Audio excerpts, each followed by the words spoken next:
Один из лучших балкончиков, который можно пожелать.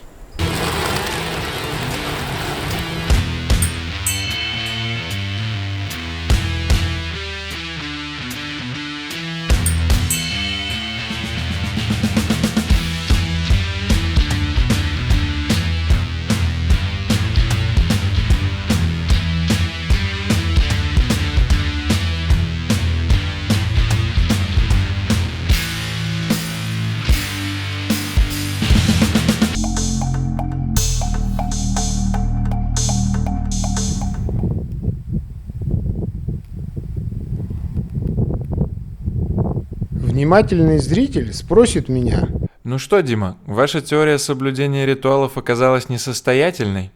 Пуджу не жгли, на дорожку не присели, донаты не жертвовали, и все было ништяк. но я отвечу этому скептику: нет, братишка, ты не прав. Не могли мы так рисковать в горах. Поэтому, по старой русской традиции, мы присели на дорожку перед походом через перевал Конгмала. Не мудрено, что удача вновь сопутствует нам, и мы благополучно следуем вниз, в цивилизацию. В горах Шепе мы даже не перекусили. Забрали свои вещи, рассчитались за сервис и побежали на ланч в Лабуча.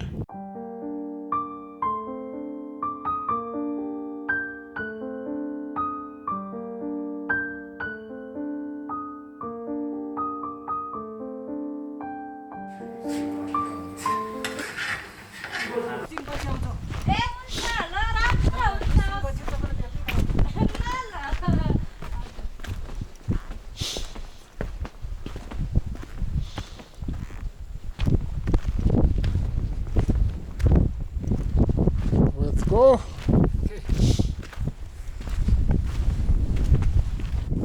Вышли мы из Лабучи. Идти нам 4 часа по карте. После Лабучи тропа идет влево, пересекая ледник Кхумбу, а направо идет дорога на Чола-Пас, перевал высотой 5368, который, по слухам, тоже провесили железом 2 года назад.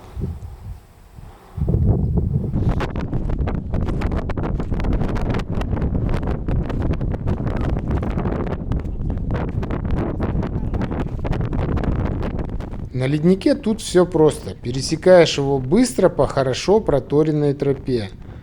И вскоре оказываешься у мемориала погибшим альпинистам. Погибшим в этих горах и ходившим в эти горы. Вот он, мемориал.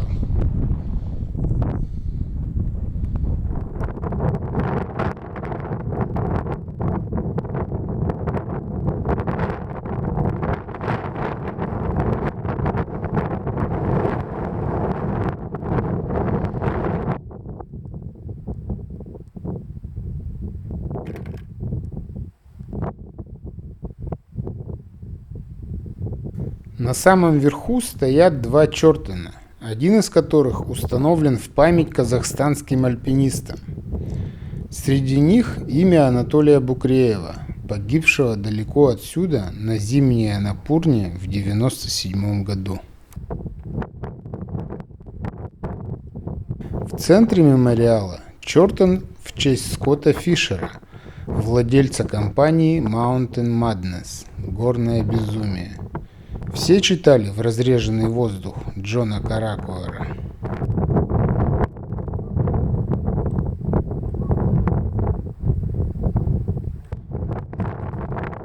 Среди табличек и совсем свежие. Иван Томов, погибший на спуске с Лходзы в 2019 году.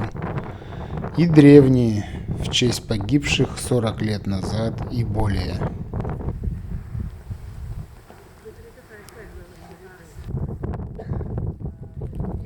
Если о тебе помнят, значит ты не исчез бесследно. Оставил след, продолжаешь жить.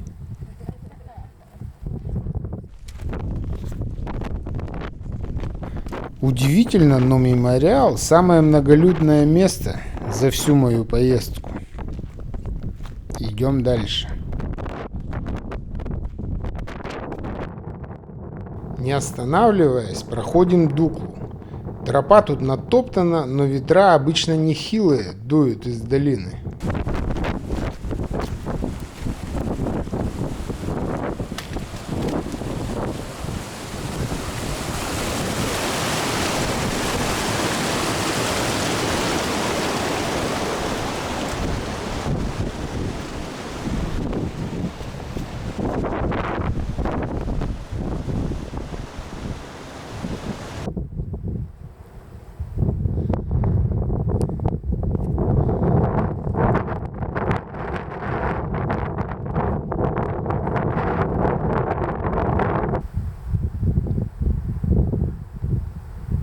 Впереди возвышается Амадаблан, грандиозной доминантой всего пейзажа. Идти тут сплошное наслаждение. По ровным тропам все вниз навстречу ветру.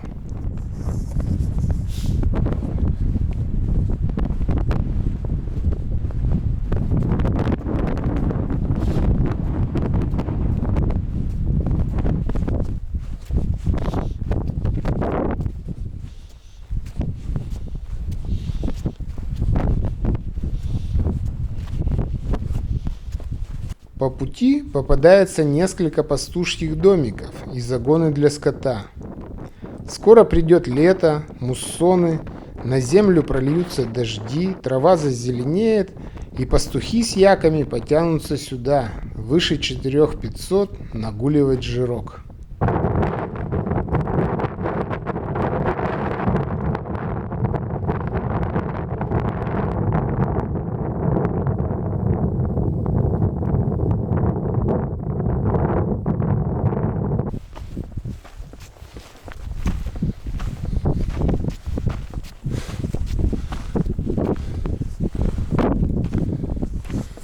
Strong wind.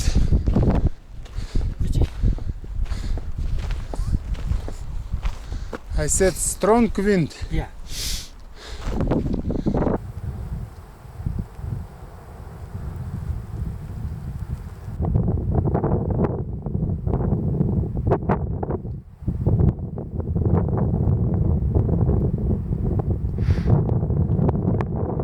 Как вы успели заметить, Уанчу никогда не переспрашивает. Даже если и не расслышал или не понял, он кивает или отвечает невпопад.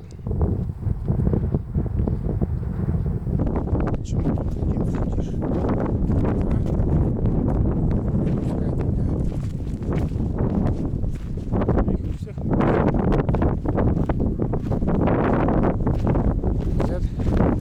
А ты что тут делаешь? Ты тут местный? Или пришел попрошайничать?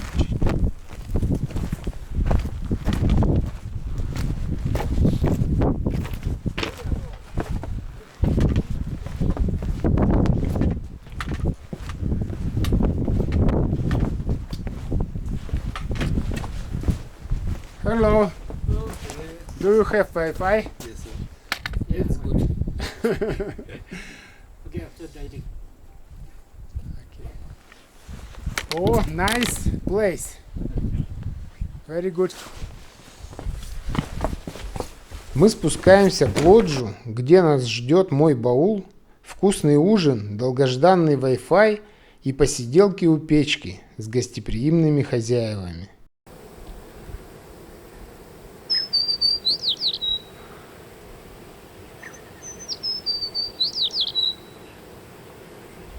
Вот прикиньте, братцы, что значит Дингбочи.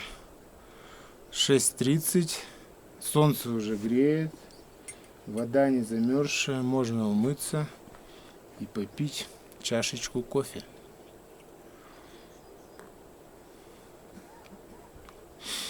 А напротив горы.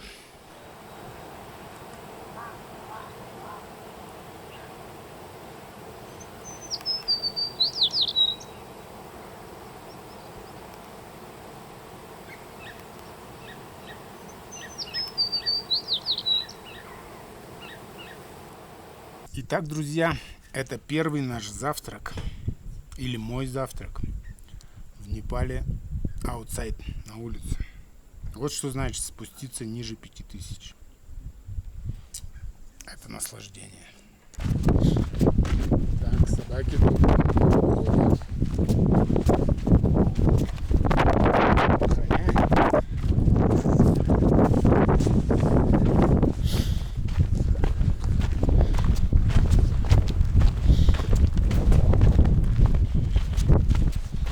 С нами пойдешь? Горя найдешь.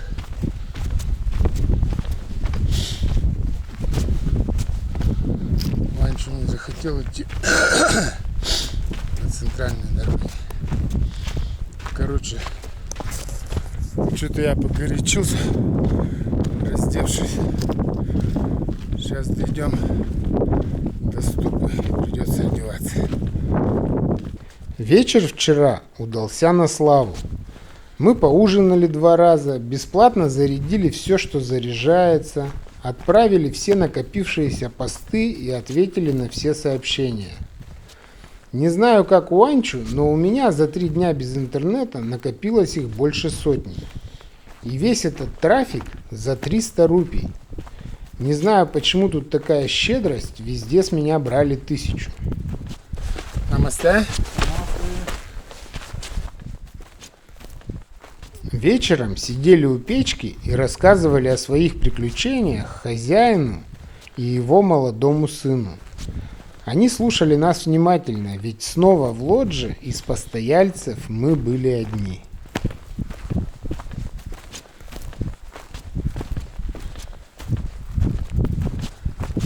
Here.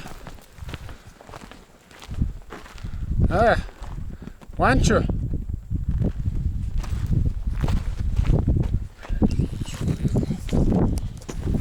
Уанчу, видимо, набрал темп и не был расположен ждать, пока я одену теплую поларку. Ну ладно, пусть бежит. Хотя мы даже не договорились, куда идем. В Пангбоче или в монастырь выше Пангбоче.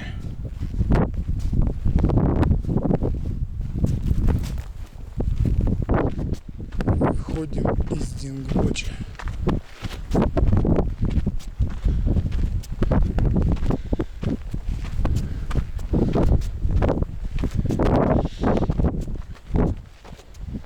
Оглянулся назад.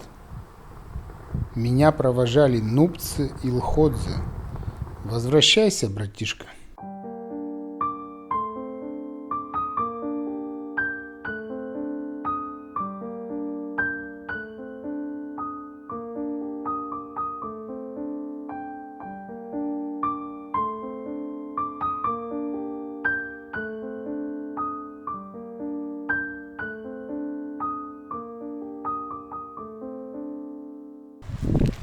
Ну чё, где мой гайд Портер? Он тебя прогнал? Он прогнал тебя? Ты со мной пойдешь? Пошла со мной. Куда? В Пангбоче? Скажу вам честно, эта тропа за 10 лет кардинально преобразилась. Такой парадной лестницы даже у монастырей не было. Но что осталось неизменным и восхитительным, так это виды гор. Здесь через каждую 100 метров офигительный вьюпоинт.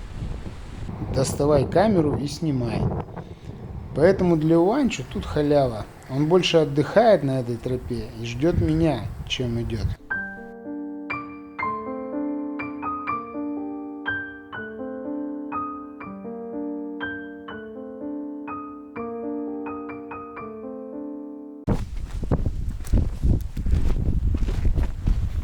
Так, ну что, мой друг ведет меня в Пангбоче. Намасте. Намасте.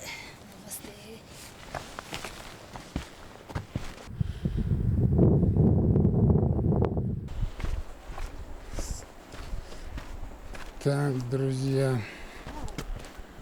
начались ларьки.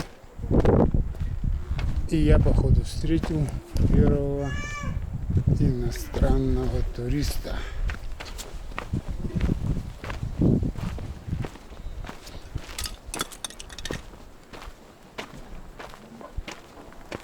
Сомары называется этот поселочек. Ну все, пошли хвойные. Вижу свой баул. В этом месте он остановился. Сейчас спросим его. Manasili is not only up here, Manasili. Up? Yeah. Тенгбочи, what hotel you plan? First time guys there. What? Dingutia? Yeah. Dingutia Valley View. Valley View? Yeah. Valley View. Okay. Valley View Hotel. If I lost you, Yeah, I come to Valley View. yeah, okay. Okay. Помните этих яков? Я учил вас медитации в 7 серии, когда они шли к Эвересту. И вот они уже возвращаются назад. Сегодня, наверное, дойдут до Намчи. А нам спешить некуда. Прогуляемся выше в монастырь Пангбочи и снова наберем 4000 метров.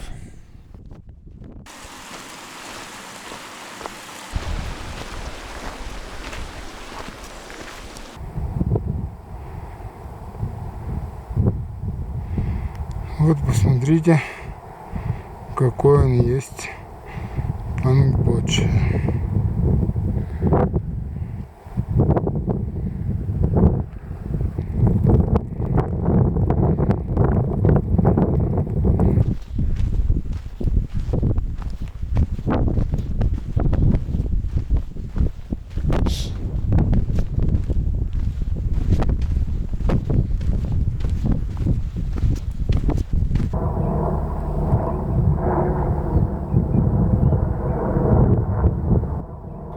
Вот он монастырь в центре. А там на горке, видите, школа. К ней тянутся флажки снизу по всему поселку. Идем в монастырь в Пангбочи. Монастырь в Пангбочи старейший в районе Кхумбу. Он был построен в 16 веке ламой Сангва Дорджи, который был известен под именем Летающий лама. Согласно легендам, когда Сангва Дорджи медитировал в пещере Табучи, то воду и пищу для него носил снежный человек.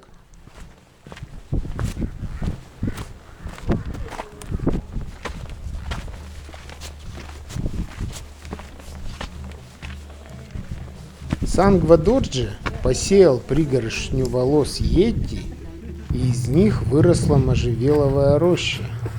Эти деревья и по сей день считаются священными и не используются для заготовки дров.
Do you have a camera?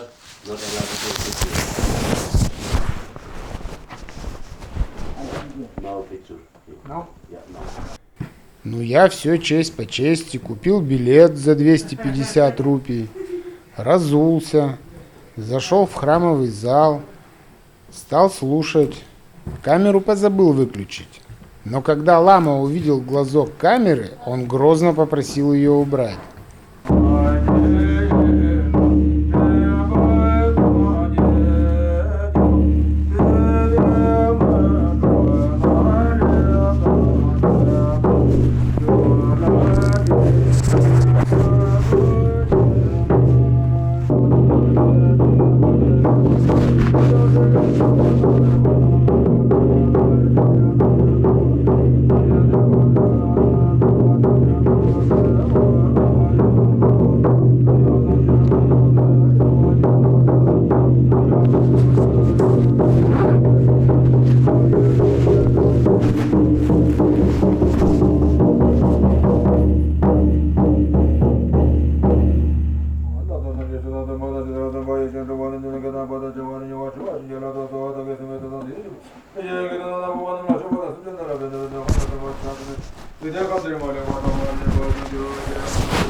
Буддисты обходят все свои святыни по часовой стрелке.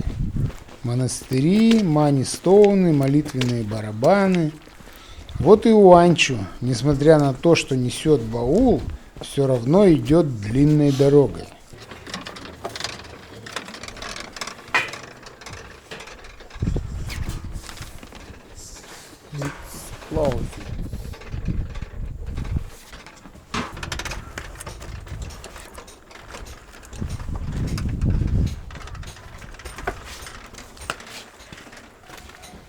Монастырь нужно правильно обходить.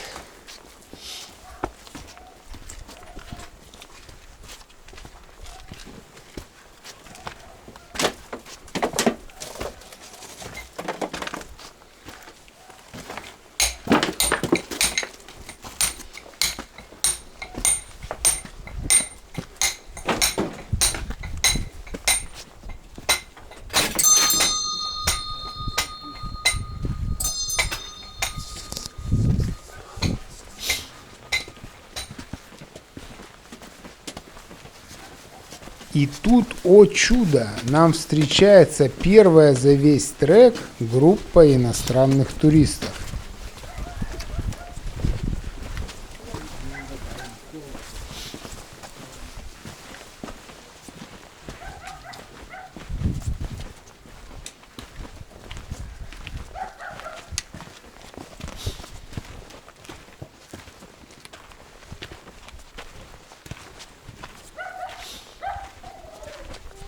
Намасте.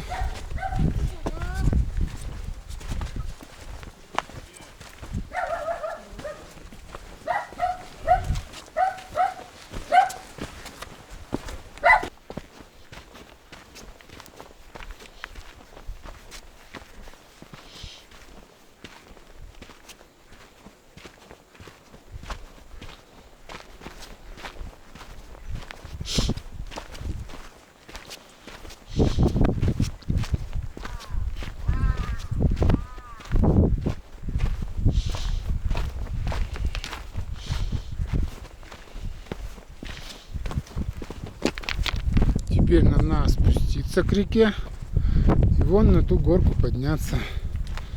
Монастырь Тангбочи виден отсюда.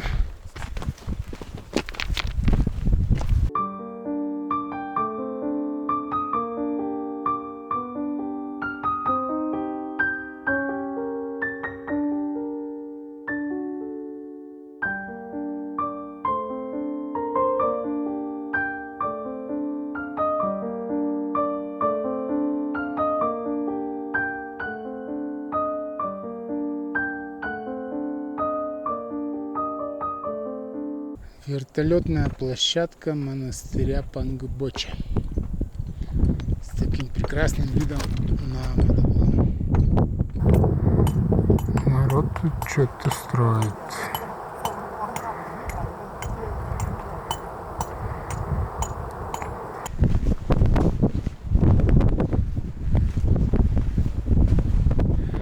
Проходим ворота и покидаем Пангбочи. Теперь нам вниз к реке и вверх в монастырь Тенгбочи, который значительно моложе. Он был построен только в 1916 году.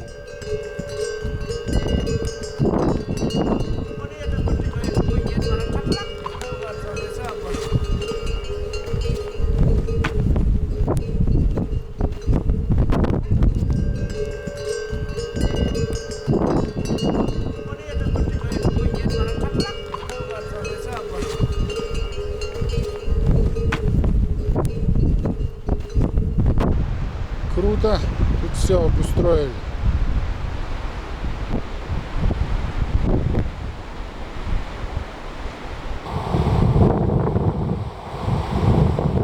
Все эти современные подвесные мосты в Непале построены на пожертвования. В начале каждого есть табличка, кто донатил на его строительство. Нечасто можно увидеть этот мост пустым, но сегодня, 3 апреля 2021 года, 23 минуты после полудня, ну вы знаете, в какое время мы путешествуем.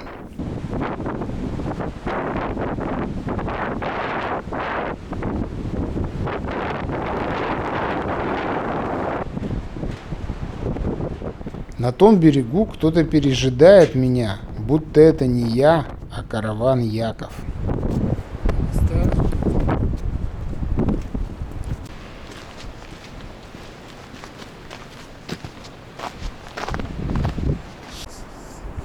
Так, внимание, в местечке под названием Green Forest я обнаруживаю свой баул.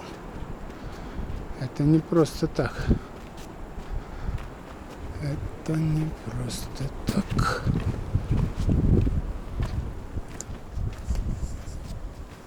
Хорошее место.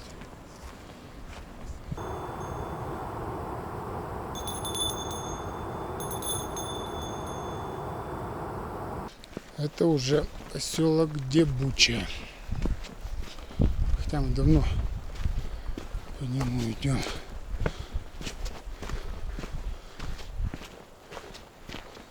Новенькие тут построечки. Круть. Дорога от Пангбочи до Тенгбочи занимает около часа и проходит через поселок Дебоча, который сильно разросся в последние годы.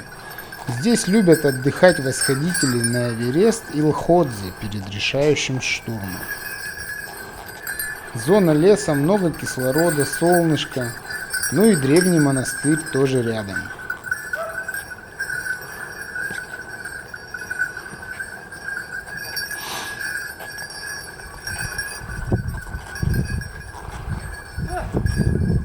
Кони – это вам не яки, идут более осторожно и медленно по этим горным тропам.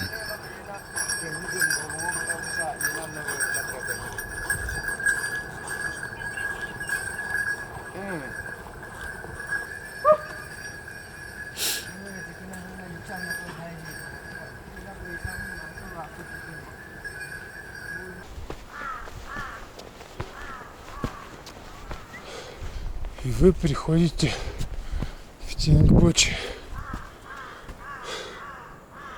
И вам нужно соблюдать тишину.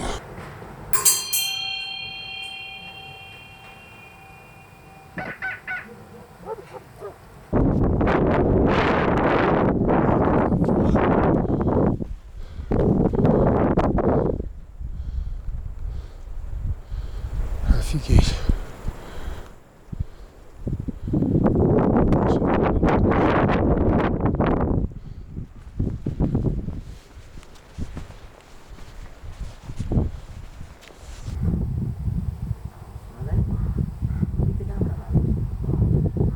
Монастырь Тенгбоче был основан в 1916 году на месте, где лама Сангва Дорджи оставил во время медитации свои следы в камне. Сангва Дорджи обладал ясновидением и огромными духовными знаниями, что позволило ему предсказать появление монастыря около деревни Тенгбоче. В своей пятой реинкарнации Сангва Дорджи основал монастырь Ронбук. Он находится с китайской стороны Эвереста. И заодно благословил ламу Гулу основать монастырь в Тенгбоче. После такого благословления Гулу быстро собрал донаты, и дело пошло.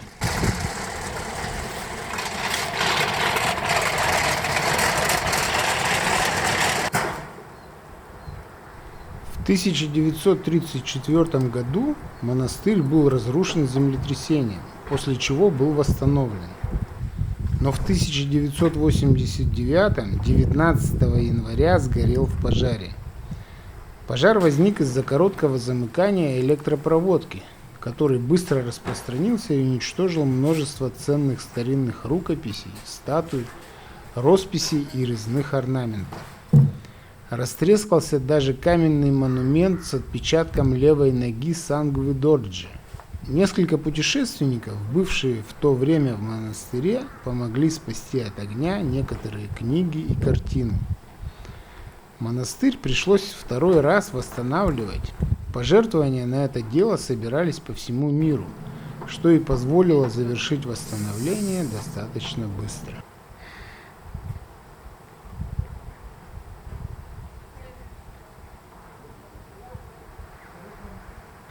Как и Ронбук, Тенгбоче является монастырем, стоящим на пути восхождения на вершину Джомолунгмы. Его история также переплетается с историей восхождения на высочайшую вершину мира. Один из первых двух восходителей Джомолунгмы, Шерп Тенцинг Норгей, одно время проживал в деревне Тенгбоче, недалеко от этого монастыря.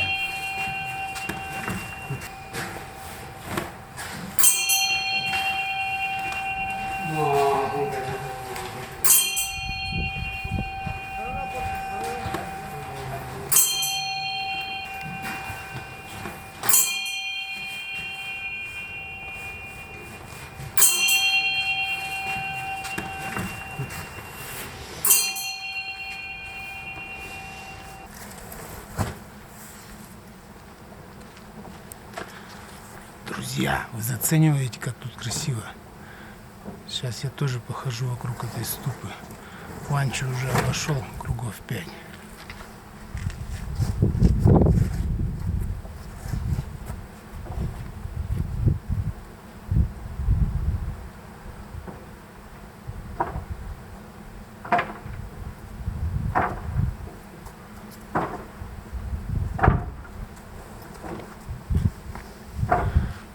Надо просто соблюдать тишину, написано везде.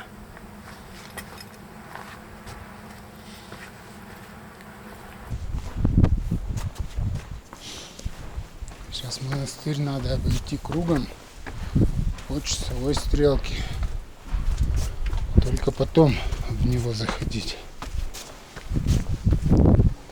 Вот тут наш дружок отдыхает. Не бойся, не бойся.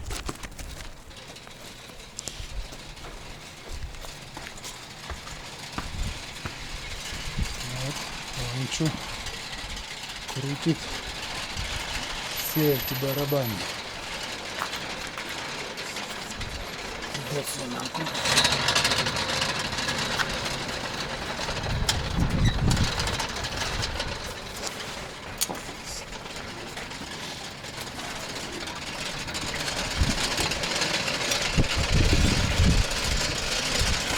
Это парни строят.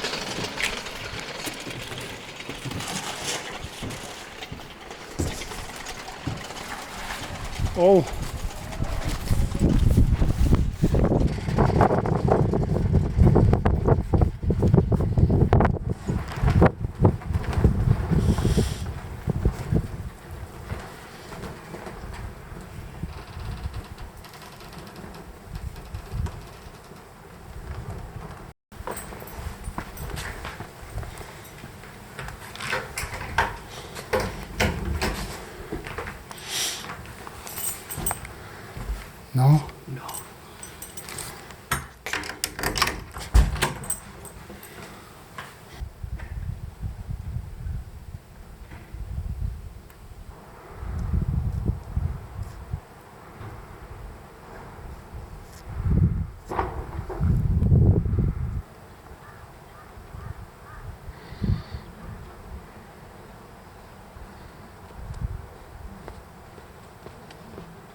Сегодня наша цель Ташиделик Лодж энд ресторан.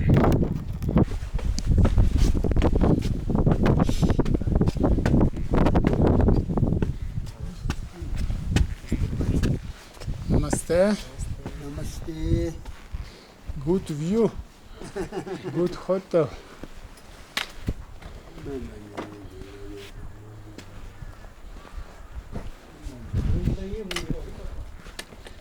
Да, действительно, тут красота.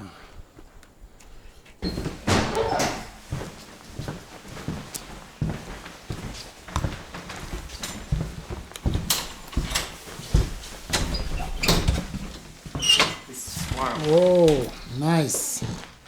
Thank you very much.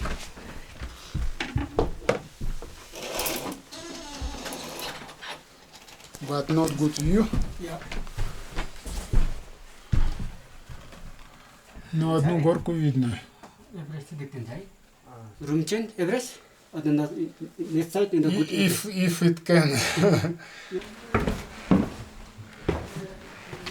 yeah here at top it's no problem yeah only on top and then it's down there Everest mountain Lipche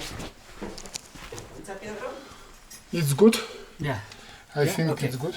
yeah. Okay, thank you very much.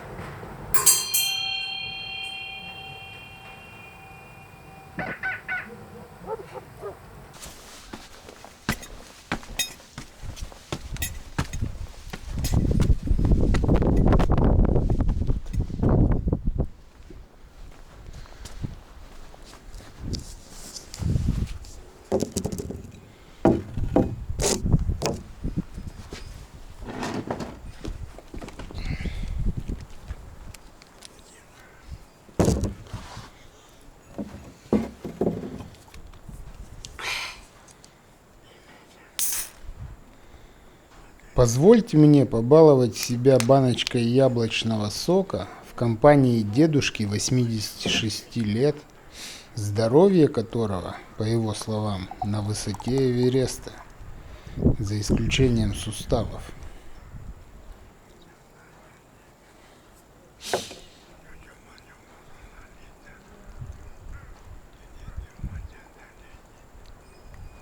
Друзья, вот на таком крутом балкончике мы сейчас пьем кофе. Тут у нас, пожалуйста, Тенгбочи монастырь. Там у нас Самодаблам. Эверест пока закрыт облаками. Лходзе. Нупце. Ну и все окружающие красоты. Один из лучших балкончиков, который можно пожелать.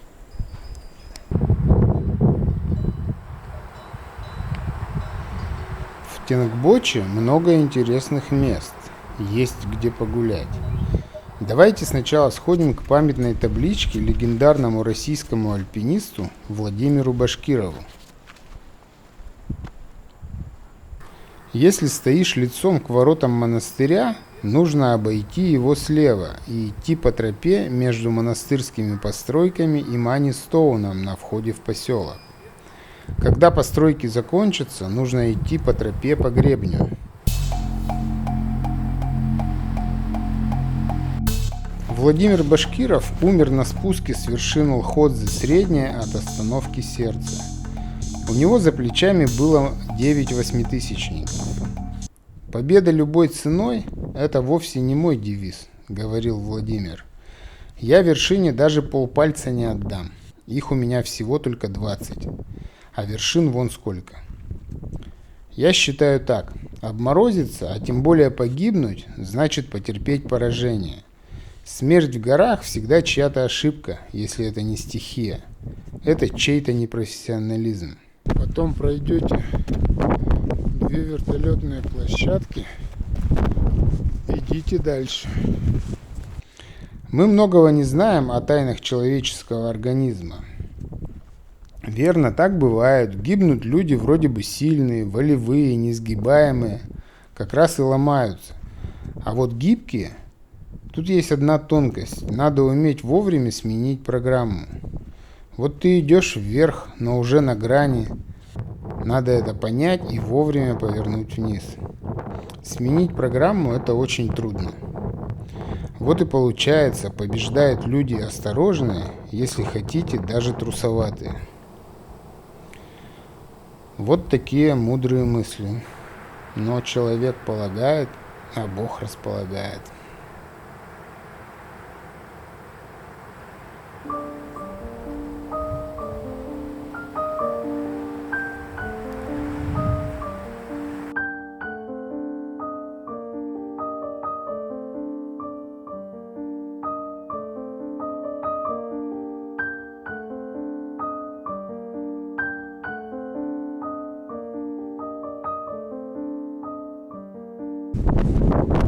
Сейчас я вам еще что-то покажу.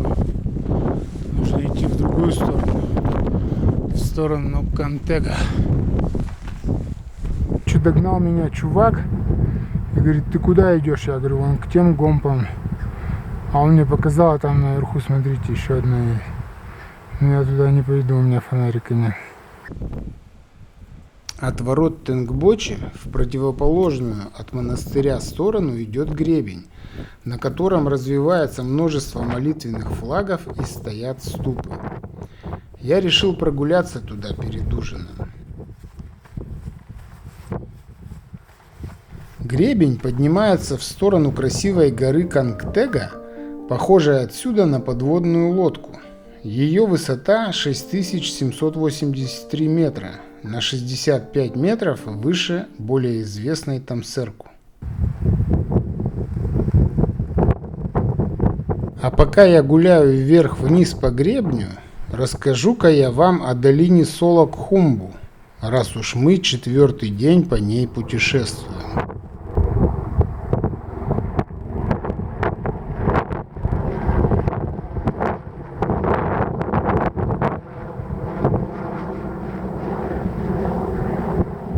Солок-Хумбу значит «лотосовая долина». Заселена народностью шерпы, выходцами из Восточного Тибета. В XVI веке они начали заселять эту долину, переходя высокогорные перевалы, разделяющие ныне Тибет и Непал. В обнаруженных рукописях, тертонах, спрятанных гуру Римпоче в этой долине в VIII веке, говорится, что долина эта священна и будет давать приют тибетцам в трудные времена.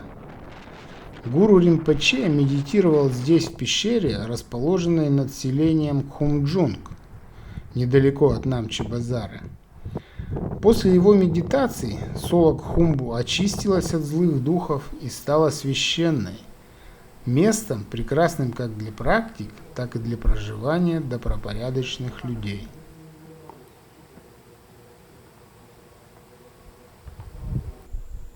Никого. 3 монаха и вся свободная эрия.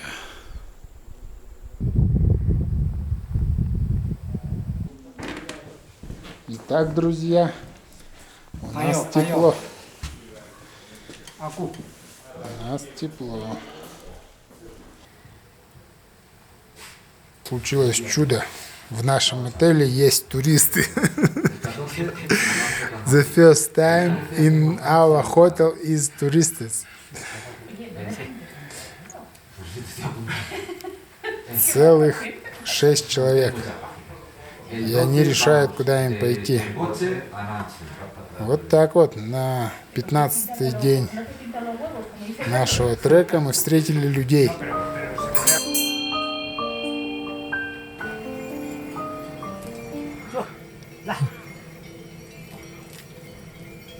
Вот это вид из моего окна. Видите, там Эверест, Нопце, Лхотзе, ну а Мадоблам, само собой, это Штингбоч.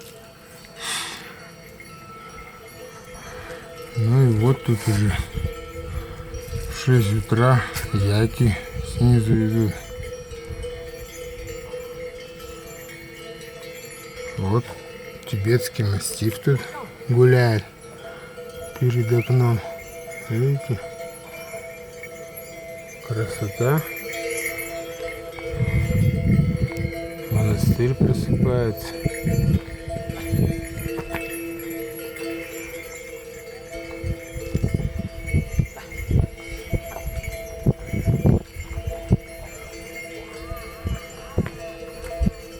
Все, на завтрак. Все идут завтракать.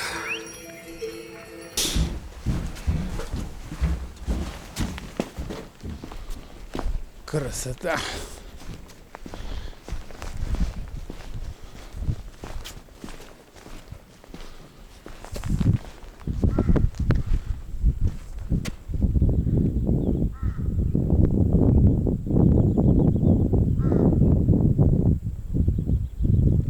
Пошли.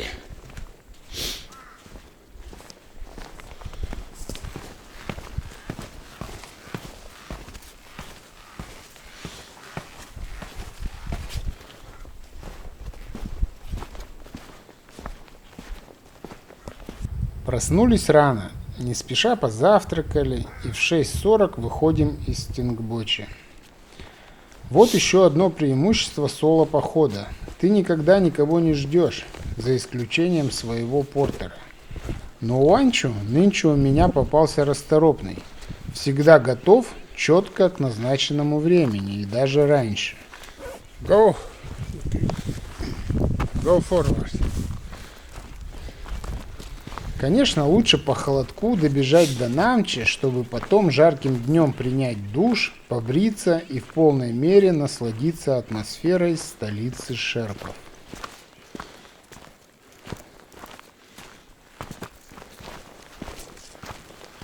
После Тингбочи вас ждет вот такая крутая полоса спуска. И, соответственно, перед очень крутой подъем.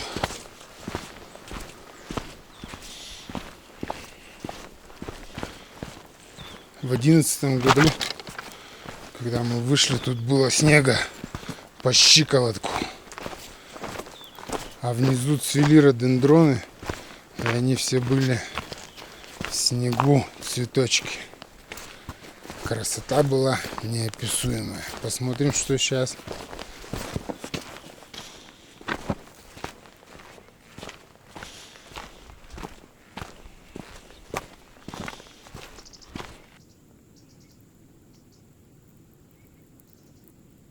Вообще-то спуститься нам придется вон туда, видите, вниз, где река. И потом вот это все подниматься. Туда идти. Спустились до той деревни, из-за которой этот весь спуск и организован. Я думаю. Вот даже блокпост там какой-то есть. О, это тут все металло.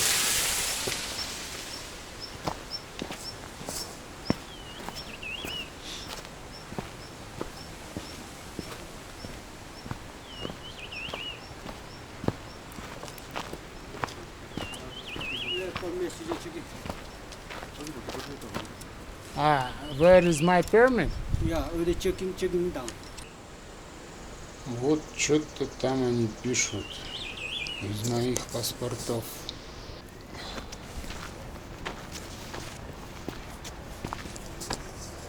Итак, мы сбросили до 3,315.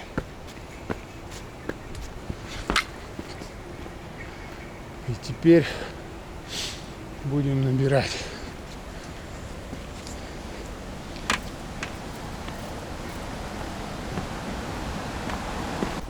Это мост через реку Имджа-Хола, которая берет свой исток в озере Имджа-Цо, которая находится прямо напротив спуска с нашей любимой Амфулапчи у подножия Айленд-Пика.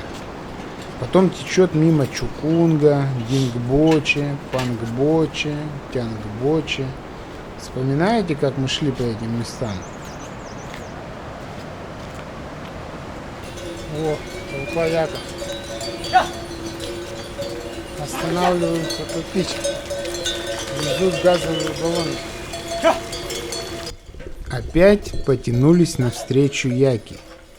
Не буду снова вам предлагать помедитировать и посчитать, потому что в этом караване их больше 3 десятков. Хотя тут большинство не яки, а помесь яка с коровой – хайнаки. Самцов хайнака называют дзо. Они заметно больше яков и менее мохнаты. Дзо обычно кастрируют и получают очень сильных и выносливых животных. Ко всему прочему, самка хайнака дает, как правило, больше молока, чем простая корова.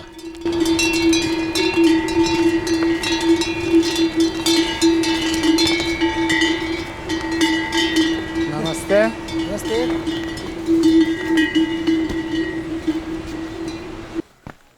Промежуточная деревня. Везде предлагаются лошади в аренду.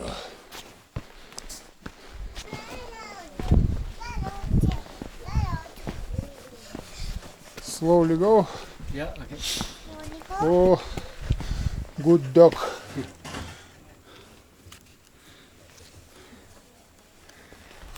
You mulai mulai.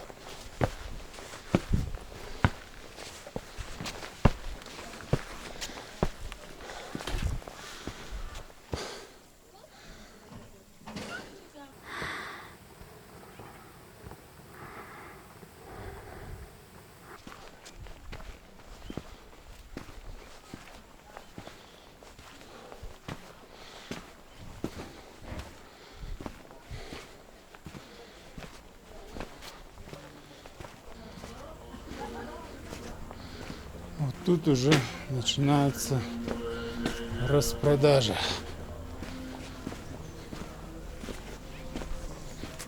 Вот тут раздвояется дорога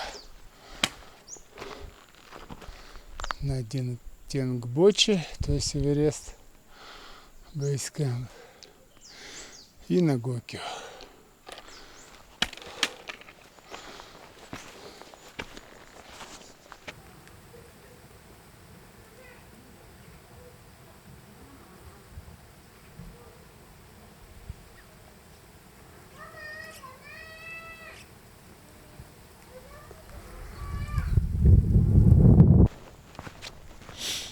Вот такая торная дорога перед Намчи. На каждом шагу кафе и рестораны.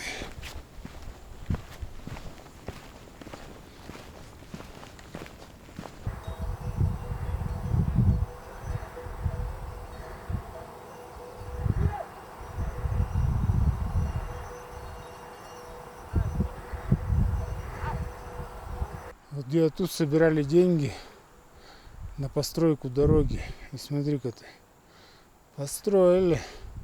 А сейчас за этим поворотом будет ветер Намчи.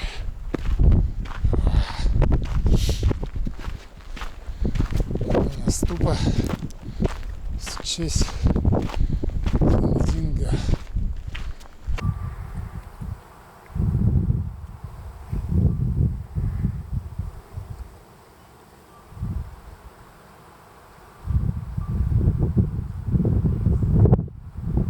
Вот показалась воинская часть, а за ней Намче. Viewpoint это army camp. Yeah. Half hour, Yeah. I think. Okay, go.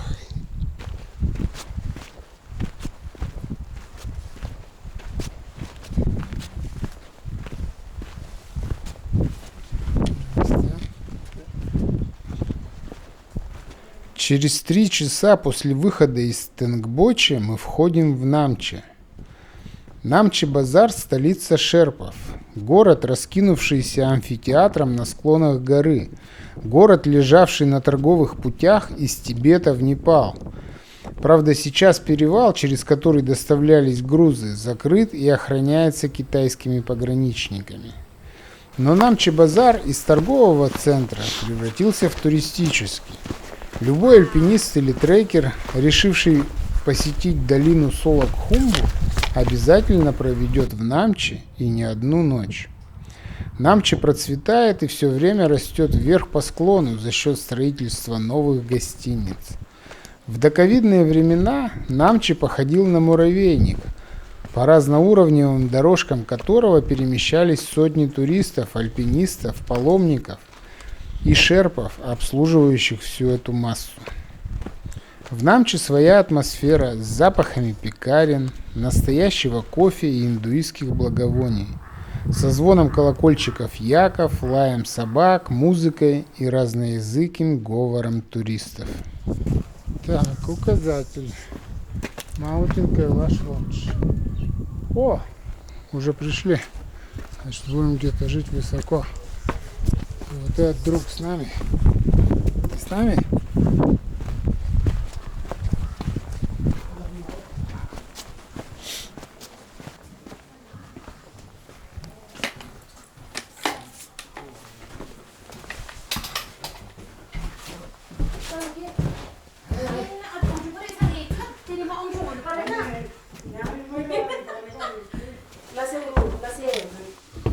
Namaste. Hot water internal. Yeah, hot water.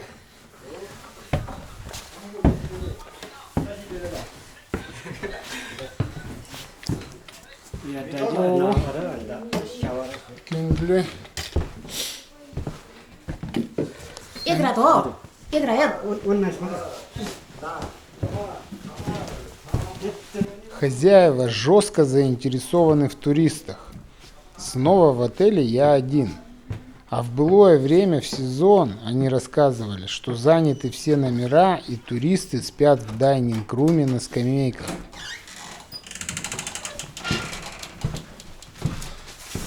And where is the hot water hot water you have? shower Yeah.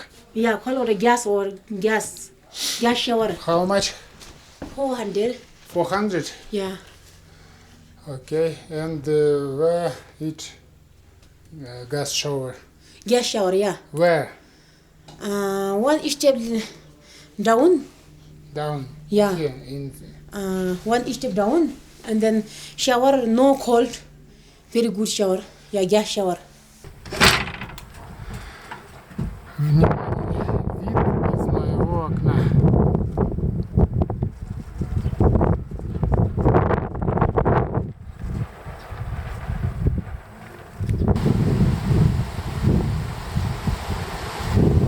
Газ-шауэр оказался довольно холодным помещением, но надо отдать должное, вода была горячая. В любом случае кайфово помыться спустя 15 дней без душа. Вторым номером нашей программы нужно было подтвердить авиабилет. Вот такое тут в Укле существует правило. За пару дней или накануне нужно позвонить в авиакомпанию. 7 April. Yeah, check it. 7 April flight. 6:50. Ticket fly रहेछ काठमाडौँ अनि लुक्लाङ डले फोन गरेको त फोनैले उठाएन अनि त्यहाँ भनिदिनु न सर हुन्छ यहाँ खैरेसँग कुरा गर्नुहोस् ल हजुर ओके जाम्बो कल Hello. Так, внимание, друзья. Я вышел на прогулку, и 3 осла перегородили мне дорогу. Что будем делать?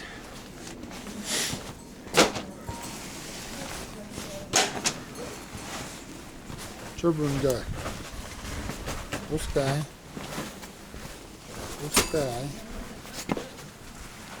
Пускай.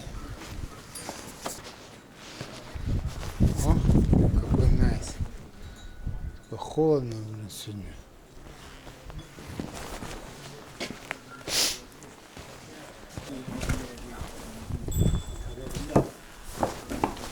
Ну что ж, давайте я покажу вам Намчи базар.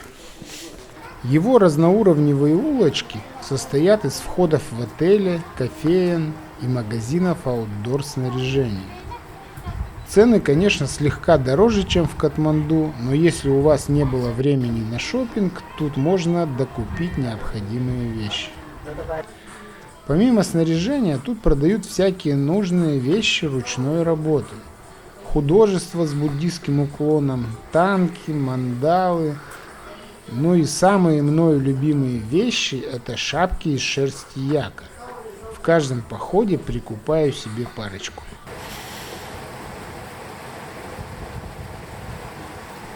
По центру поселка течет горная речка. 10 лет назад текла она вдоль грунтовой тропинки по естественному руслу. И стояло вдоль нее 5 невзрачных будочек с молитвенными колесами, которые худо-бедно крутились под напором воды. Потом дорогу вымостили, реку заковали в гранит, будочки заменили на расписные богатые колеса, внизу поставили фонтан в форме лотоса. Но что-то пошло не так, и колеса не крутятся. Правда, фонтан работает, и белье стирают, как раньше.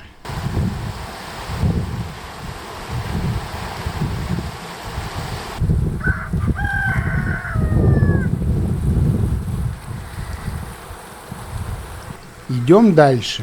Ворота, принимающие трекеров в Намче-базар. Вот так открывается Намче.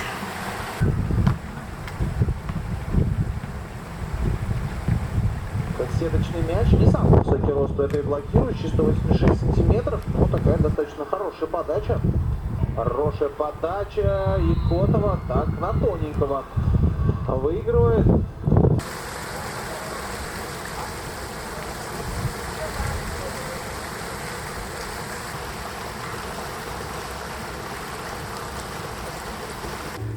Туристы прибывают. Сезон начинается.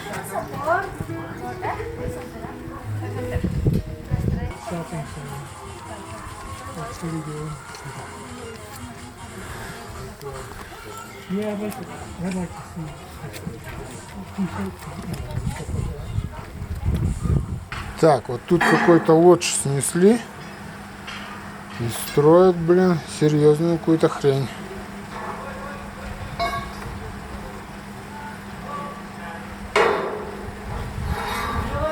Жаль, что нам не надо шопиться, поэтому сходим наверх к монастырям и выходу из города в сторону Тамы. Тут меньше народу и совсем другая атмосфера.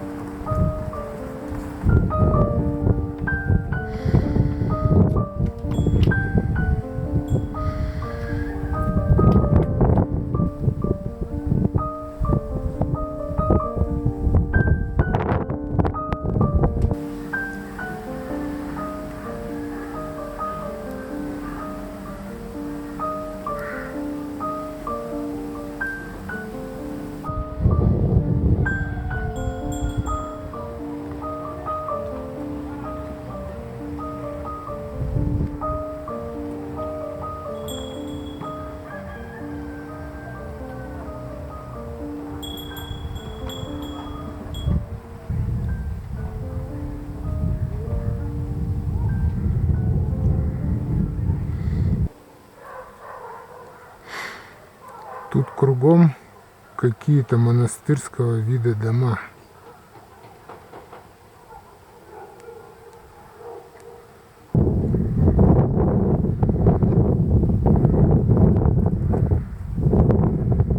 В Намче есть несколько кофеен, где подают настоящий кофе. Стоит дешевле, чем в Европе, 2 евро, но для здешних мест это дикая цена. Думаю, поэтому кофейни стоят пустые. Но кофейни очень милые. Давайте покажу вам дизайн одной из них.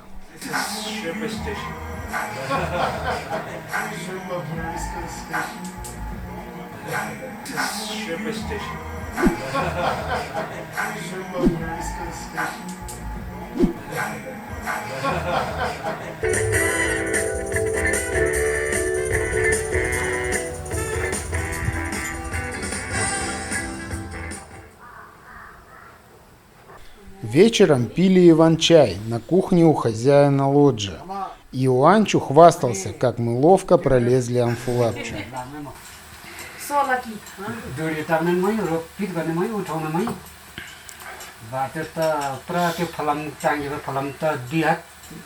मुनि आइस को निकाल्नु न खानु वही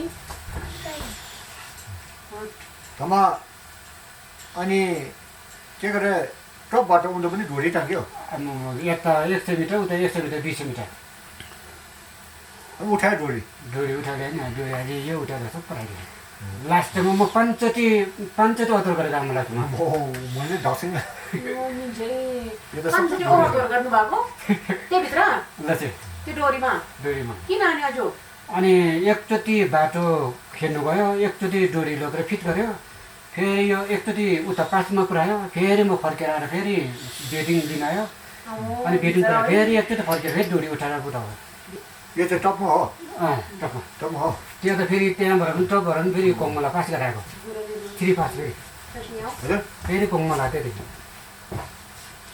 खोमला कोङमला पनि गरेको खोमला पुगे बेसम पुगिरहेको त बरु अनि बेसम कालो फेरि Короче, друзья, пошел я гулять по ночному Намчи. Сейчас посмотрим, что тут.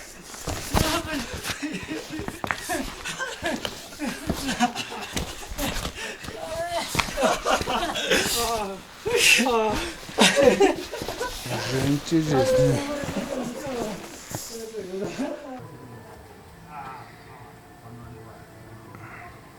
В 7:30 вечера, если нет луны, в горах темнота, хоть глаз выколи. Но по улочкам Намчи можно перемещаться и без фонарика. Многие магазинчики открыты до 8, а кофейни и того позже. Намчи для шерпов – это как Лас-Вегас для русских. Идемте, я провожу вас по Лас-Вегасу. Кайфово, знаете, выпить чашечку капучино с лимонным чизкейком под сладкие звуки саксофона.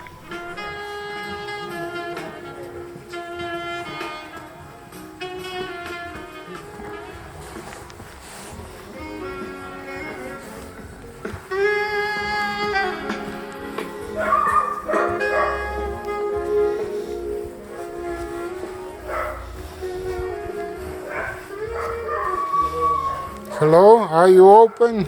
Yeah, it's open.